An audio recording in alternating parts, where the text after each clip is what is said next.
ಅತ್ಯಾಚಾರ ಕೇಸ್ನಲ್ಲಿ ಪ್ರಜ್ವಲ್ ರೇವಣ್ಣಗೆ ನ್ಯಾಯಾಂಗ ಬಂಧನ. ಜುಲೈ 8ರವರೆಗೆ ನ್ಯಾಯಾಂಗ ಬಂಧನಕ್ಕೆ ಕೋರ್ಟ್ ನೀಡಿದೆ. ಪ್ರಜ್ವಲ್ ರೇವಣ್ಣ ಆರೋಗ್ಯದಲ್ಲಿ ಏರುಪೇರಾಗಿದೆ. ಆದ್ದರಿಂದ ಚಿಕಿತ್ಸೆಗೆ ಆಸ್ಪತ್ರೆಗೆ ದಾಖಲಿಸೋಕೆ ಪ್ರಜ್ವಲ್ ಪರ ವಕೀಲರು ಮನವಿಯನ್ನ ಮಾಡಿಕೊಂಡಿದ್ದಾರೆ.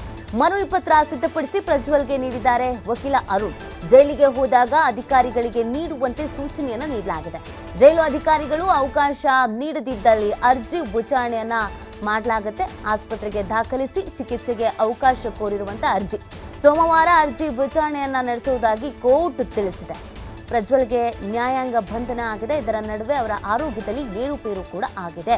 ಈ ಹಿಂದೆ ಕೂಡ ಆರೋಗ್ಯದಲ್ಲಿ ಸ್ವಲ್ಪ ಏರುಪೇರಾಗಿದೆ ಅಂತ ಹೇಳಿದ್ರು. ಇದೀಗ ಜುಲೈ 8ರವರೆಗೆ ನ್ಯಾಯಾಂಗ ಬಂಧನಕ್ಕೆ ಕೋರ್ಟ್ ನೀಡಿದೆ. ಪ್ರಜ್ವಲ್ ರೇವಣ್ಣ ಆರೋಗ್ಯದಲ್ಲಿ ಏರುಪೇರಾಗಿರುವಂತಹ ಹಿನ್ನೆಲೆಯಲ್ಲಿ ಚಿಕಿತ್ಸೆಗೆ ಆಸ್ಪತ್ರೆಗೆ ದಾಖಲಿಸೋಕೆ ಪ್ರಜ್ವಲ್ ಪರ ವಕೀಲರು ಮನವಿಯನ್ನ ಮಾಡಿಕೊಂಡಿದ್ದಾರೆ.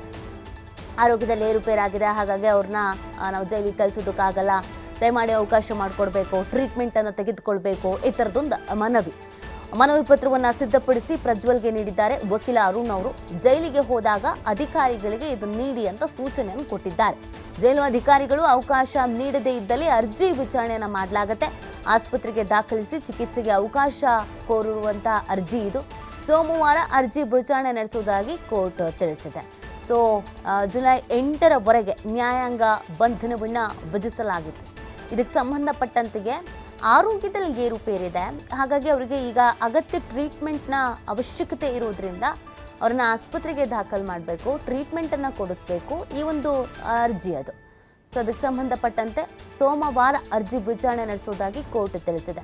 ಏನೆಲ್ಲ ಬೆಳವಣಿಗೆ ಆಗುತ್ತೆ ಇದಕ್ಕೆ ಸಂಬಂಧಪಟ್ಟಂತೆ ಅನ್ನೋದನ್ನು ಕಾದು ನೋಡಬೇಕಾಗಿದೆ.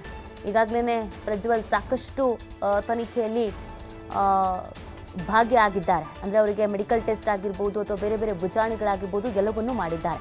ಅದರ ಜೊತೆಗೆ ಅವರಿಗೆ ಆರೋಗ್ಯದಲ್ಲಿ ಏರುಪೇರಾಗಿದೆ.